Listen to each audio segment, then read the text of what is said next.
नमस्कार, मैं हूं संजय शर्मा। आप देख रहे हैं 4PM महाराष्ट्र। लोकतंत्र की हत्या कैसे होती है, ये ज्ञानेश कुमार से सीखना चाहिए।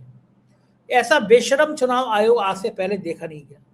अभय दुबे जी से मैंने इन तमाम बिंदुओं पर चर्चा की है। रोचक चर्चा है, आपको अच्छी लगेगी, सुनिएगा जरूर। चलते हैं अभय दुबे जी के पास।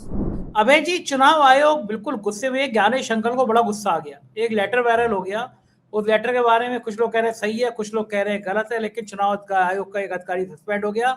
बीजेपी की मोहर लगी हुई है। अब वैसे तो सब लोग कह रहे हैं कि ज्ञानेश अंकल के माथे पे लगी है, ज्ञानेश चचा के माथे पे ही मोदी जी की मोहर लगी है, लेकिन धड़ाधड़ पुलिस नोटिस दे रही है कि भैया जिन जिन ने ट्वीट किया ये विनाश काले विपरीत बुद्धि। या फिर हंसेंगे, लेकिन मैं फिर कहूंगा जब बुरा वक्त आता है तो ऊँट पर बैठे आदमी को कुत्ता काट लेता है। ये लेकिन ये चिट्ठी चुनाव बताइए, आयोग की आप लोगों को चचा फौरन बना लेते हैं। आपने ट्रम्प को भी चचा बना लिया और वो आज भाई है आपने ना, ज्ञानेश जी वो को चचा बना लिया। ट्रम्प तो मोदी जी के बड़े भाई हैं और ये मोदी जी के हाँ, छोटे भाई हैं, तो रिश्तेदारी हो गई आप ना। चचा हुए, इस ज्ञानेश लिहाज से से आप लेकर चचा हुए। ट्रम्प तक का सफर। तो मुझे लगता है कि जब वो इजराइल को फादरलैंड बना सकते हैं तो मैं चचा तो बना ही सकता हूँ ना। तो ये जो है, ये मोहर का क्या मामला है चुनाव आयोग का, समस्या समझ में नहीं आ रही है। देखिए, ये मैंने भी इस सवेरे से इस पे थोड़ा सा गौर किया है और मेरे पास कुछ सवाल है इस मामले में। आपको इजाजत हो तो मैं उन सवालों को रख सकता हूं जी आपके बिल्कुल सामने। बिल्कुल बिल्कुल बिल्कुल। देखिए, पहला सवाल तो ये है कि ये मार्च के महीने में 2019 को ये खत चुनाव आयोग ने लिखा था। इतनी पुरानी बात है, 2024 का चुनाव और हो गया बीच में, है? मार्च 2019 को ये खत लिखा गया था और इस खत के नीचे दस्तखत हैं तत्कालीन तभी चुनाव आयोग के जो सेक्रेटरी थे मिस्टर भूतिया, उनके दस्तखत हैं। उनके KN भूतिया या NK भूतिया, उनके दस्तखत हैं उसमें। और फिर उस पर कोने में एक पीले रंग की मोहर लगी हुई है जो कि केरल बीजेपी की मोहर है। और उस खत को पढ़ने से जाहिर है कि वो देश में सभी जितने भी प्रदेशों में चुनाव आयोग के प्रतिनिधि हैं, CEO हैं वगैरह, उन सबको भेजा गया है। देश की हर राष्ट्रीय पार्टी को भेजा गया है खत वो, और देश की हर राज्य स्तरीय पार्टी को भेजा गया है। इसका सीधा मतलब है कि जो खत, जो कॉपीज, जो उसकी प्रतियां इन सब लोगों को भेजी गई हैं, उनमें वो केरल वाली मोहर, केरल बीजेपी की मोहर नहीं होगी। अगर उनमें केरल बीजेपी की मोहर होती तो ये अभी तक बात कहां रुकती। ये तो अभी तक जाने कितने बार प्रकट हो चुकी होती। ये बात अभी प्रकट हुई है, इसका मतलब है कि निर्वाचन सदन में जो फाइल रखी है उसमें जो कागज लगा है उसके ऊपर ये केरल बीजेपी की मोहर लगी हुई है। अब ज्ञानेश जी को यह पता लगाना चाहिए कि निर्वाचन सदन की फाइल में वो मोहर कैसे आ गई, जबकि इसकी प्रतियां जो बाहर गई थी, बाकी सारे देश में गई थी, जो उनके ऊपर बीजेपी की मोहर नहीं थी। और अगर उनके ऊपर भी बीजेपी की मोहर थी तो इसका मतलब सब जमाना अंधा है। फिर तो किसी ने नहीं पकड़ा उसको। अच्छा, अब मैं आता हूं दूसरी बात के ऊपर। राहुल गांधी ने अपनी प्रेस कॉन्फ्रेंस में कहा था, तीसरी वाली में, कि हमारे आदमी चुनाव आयोग में है और वो सारा हमें पता, हम पता लगा लेते हैं चुनाव, ज्ञानेश कुमार जी क्या कर रहे हैं और ये लोग क्या कर रहे हैं। जिस तरीके से ये निकली है फाइल में से, ये उसकी फोटोग्राफ निकला है उसका, इसका राहुल गांधी की बात याद आती है कि हमारे आदमी वहां पे हैं। तो इससे चुनाव आयोग की और ज्यादा बदनामी हो गई है। जो विपक्ष ने उनके ऊपर आरोप लगाए हैं, और अभी तो महाभियोग संसद में उस पर बहस होगी, तो फिर इसका भी चर्चा होगी कि भाई इनके यहाँ तो जो निर्वाचन सदन की फाइलें हैं, उन फाइलों के ऊपर बीजेपी की मोहर लगी हुई है। केवल उनके एक अधिकारी को सस्पेंड कर देने से थोड़ा काम चलेगा। भाई आखिरकार कैसे, या तो कोई कर्मचारी चुनाव आयोग का बीजेपी की मोहर जेब में रख के वहां गया और उसने किसी गलत इरादे से या किसी गुप्त इरादे से एक कागज के ऊपर मोहर लगाई, क्यों लगाई, क्या लगाई, इस बात का पता लगाना चाहिए। मोहर लगाने के बाद उस कागज का क्या इस्तेमाल हुआ, इस बात का पता लगाना चाहिए। किसी एक व्यक्ति के दरवाजे पे ठीकरा फोड़ देना और उसको सस्पेंड कर देने से थोड़ा काम चलेगा। देखिए, मसला बहुत गंभीर है और चुनाव आयोग की पहले से गिरी हुई प्रतिष्ठा को ये और भी ज्यादा गिरा देता है। आपको याद होगा संजय जी कि जब SIR वाला ये प्रपंच नहीं शुरू हुआ था, उससे पहले आमतौर पर विपक्ष ये आरोप लगाता था कि भाई ईवीएम हैक हो सकती है या होती है, कुछ ना कुछ तो गड़बड़ी, ईवीएम वीवीपैट का ये सब जो चक्कर है, ये चक्कर साफ सुथरा नहीं है, इसमें कुछ गड़बड़ है, ये आरोप लगाता था।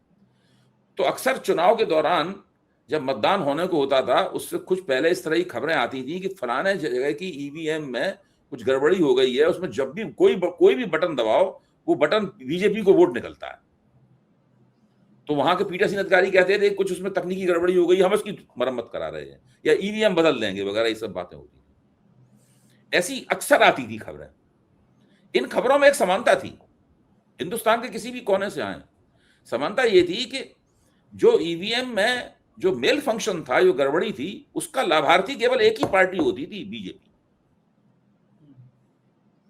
ऐसा कभी नहीं हुआ कमल पे बटन दबाया जाए और उसमें हाथ पे वोट निकल आए, या कमल पे बटन दबा दे साइकिल पे वोट निकल आए, ऐसा कभी नहीं होता था। यही होता था कि किसी दूसरी पार्टी में बटन दबाओ तो बीजेपी का वोट निकलता था। तो मैंने इस बात को कहा कई बार, मैंने कहा ऐसा क्यों है कि ईवीएम में जो गड़बड़ी होती है, उस गड़बड़ी की लाभार्थी हमेशा एक ही पार्टी होती है। ये भी एक है मसला, इसको मेरे ख्याल से विपक्ष के सांसदों वगैरह को जो महाभियोग पे बहस हो तो उसमें उठाना चाहिए। उसके साथ ये मसला और जुड़ गया कि निर्वाचन सदन की फाइलों में जो कागज लगा हुआ है उसमें बीजेपी की मोहर है। ये मसला बहुत गंभीर है और ये चुनाव आयोग के खिलाफ जो महाभियोग चलने वाला है वो उस महाभियोग की धार को और तीखा कर देता है। देखो ठीक बात है, बीच में इतनी बुरी तरह से सोशल मीडिया के पीछे सरकार पड़ गई है। यूट्यूब बैन, इंस्टाग्राम की रील बैन, हमारे एंकर फिजा की रील बैन कर दी गई, हमारा चैनल बंद कर दिया गया, फेसबुक अकाउंट बंद। और कल दिल्ली में एक बड़ा कार्यक्रम हुआ, संजय राउत जी की किताब का विमोचन हुआ। मंच पर टीएमसी के दो सांसद थे, कपिल सिब्बल जी थे, अरविंद केजरीवाल था, मैं था, संजय सिंह जी थे। एक बात सबके सामने नजर आई और सबने इस बात से कहा कि अब वक्त आ गया है कि सब विपक्ष को एक होना चाहिए, वरना चुनाव आयोग और ईडी मिलके इस लोकतंत्र की हत्या कर देंगे। किताब भी बहुत शानदार लिखी है संजय राउत जी ने, और वहां पे ये बात सामने आई कि ये वक्त जो है वो इस बात का है। और तारीफ भी इस बात की थी, मैंने तो अपने भाषण में ये कहा कि राममनोहर लोहिया जी ने कहा था कि जब सड़क सूनी हो जाती है तो संसद आवारा हो जाती है। इस डाइस पे बैठे हुए सारे सांसद गवाह, नेता गवाह हैं कि इन्होंने सड़क भी सूनी नहीं होने दी और संसद भी आवारा नहीं होने दी। लेकिन नेताओं का कहना ये था, नेताओं का, सबका प्रबुद्ध नेताओं का कहना ये था कि कम से कम अब लगने लगा है कि मोदी सरकार डरने लगी है। केजरीवाल जी ने कहा कि उनके ऊपर गिरफ्तारी के बाद और जो फैसला है उसके बाद से किसी भी बड़े नेता की गिरफ्तारी नहीं हुई, क्योंकि समझ में आ गया जनता को ये गलत तरीके से गिरफ्तार कर रहे हैं। तो क्या मानते हैं कि सरकार वाकई में डर गई है, तभी सोशल मीडिया पे कार्रवाई हो रही है, नेताओं से डरी हुई है सरकार? क्या इन नेताओं की बात सही लगती है आपको जो कहा मैं गया ये वहां? मानता हूं कि सरकार अभिव्यक्ति की सुनता के दमन के पहले दौर में है। दमन तो शुरू हो गया है। आपके खिलाफ जो कार्रवाई हो रही है, 4PM चैनल के खिलाफ कार्रवाई हो रही है और तमाम पत्रकारों के खिलाफ कार्रवाई हो रही है। लोगों को जो गैस की किल्लत है उसके बारे में बात नहीं करने दी जा रही है, उसके बारे में जनता से बात नहीं करने दी जा रही है। तो दमन का पहला दौर शुरू हो गया है। अब सरकार दमन के दूसरे दौर में, यानी जब गिरफ्तारियां वगैरह होने लगेंगी, दफ्तरों को बंद किया जाने लगेगा, सरकार ताले मारने लगेगी, घरों की, दफ्तरों की कुर्कियां होने लगेंगी और हम सब लोगों के ऊपर राष्ट्रीय सुरक्षा कानून के तहत कार्रवाइयां होने लगेंगी, हम लोगों को जेलों में डाल दिया जाएगा। दमन का दूसरा दौर ये होगा, दूसरा या तीसरा दौर होगा। तो पहले दौर में तो सरकार जिस तरह की कार्रवाइयां करके डराना चाहती है वो लगातार कर रही है। अब देखिए आगे कहां कहां ये बात जाती है, लेकिन दमन तो निश्चित रूप से सरकार ने शुरू कर दिया है और उसको इसमें अब कोई शर्मो हया नहीं है, खुल के कर रही है। और यही चीज जो है वो चौंकाती है, जब सरकार इतने खुलकर सामने आ गई है, उसको लगता है कोई हमारा कुछ नहीं कर लेगा, केवल हमारे समर्थन वाले पत्रकार ही सार्वजनिक जीवन में सक्रिय रह पाएंगे, जो लोग हमारे आलोचक हैं उनको हम सक्रिय नहीं रहने देंगे। क्या ऐसा होता है लोकतंत्र में, सरकारें जब जब अभिव्यक्ति की आजादी को खत्म करना चाहती हैं तो आपको लगता है जनता खामोशी से ये सब होते हुए देखती रहती है, या फिर एक बड़ा विद्रोह की कहीं ना कहीं पृष्ठभूमि बनती है, लोगों को जिस गुस्सा चीज आता है, को आप अंदर के विद्रोह आंदोलन कहते हैं, भी? आप पहले भी इस बात को कह चुके हैं कई बार, जिस चीज को आप विद्रोह कहते हैं, विद्रोह जनता से कराने के लिए उनको उस तर्ज के ऊपर उनको गोलबंद करना पड़ता है।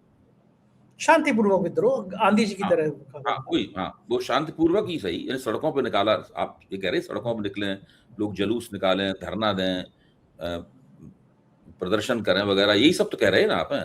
तो हाँ ये बिल्कुल शांतिपूर्ण करिए। पता चला कि सरकार कल इसी बात को लेकर मुझ पे मुकदमा कर दे कि मैं जनता को भड़का रहा हूँ। भरोसा नहीं है, भरोसा नहीं है। इसको इसको इसके लिए विपक्ष को कार्यक्रम बनाना पड़ेगा। विपक्ष को कार्यक्रम बनाना पड़ेगा। वो अपने अपने जनाधार की मदद से, अपनी कार्यकर्ता पंक्ति की मदद से लोगों को गोलबंद करना पड़ेगा। और जब धीरे धीरे करके लोग सड़क पर निकलेंगे, फिर सरकार के साथ टकराव में आएंगे, लोगों को अपना नुकसान बर्दाश्त करने के लिए तैयार रहना पड़ेगा, पार्टियों को अपना नुकसान बर्दाश्त करने के लिए तैयार करना रहना पड़ेगा। तुरंत उनके ऊपर अराजकता का आरोप लगेगा सबके ऊपर, और फिर कानून अपना काम करेगा, मुकदमे मुकदमे लगाए जाएंगे, ये सब होगा। ये सारी प्रक्रिया चलेगी। ऐसा नहीं है कि सरकार आपको ये सब करने देगी चुपचाप बैठ के, कि आप प्रदर्शन करते रहें और वो सरकार चलाती रहे। ऐसा नहीं होगा। जब आप ऐसा करेंगे तो सरकार के पास भी कुछ ना कुछ करने की डिजाइन होती है, और सरकारें दमन करने में माहिर होती हैं। उनका पहला काम होता है कि अपनी सत्ता की कैसे रक्षा करें। तो वो तो जब उनकी सत्ता पे आंच आएगी वो तो अब पलट के आक्रमण करेंगी। बिल्कुल ठीक बात है, और ये लग भी रहा है। बहुत बहुत शुक्रिया अभय जी, आपने मुझे समय दिया। Thank you sir. ये थे अभय द्विवेदी जी। पूरी बातचीत आपने सुनी, कैसी लगी बातचीत बताइएगा जरूर। अभय द्विवेदी जी की बातें लोकतंत्र को बचाने में, लोकतंत्र को जिंदा रखने में बहुत मदद करती हैं।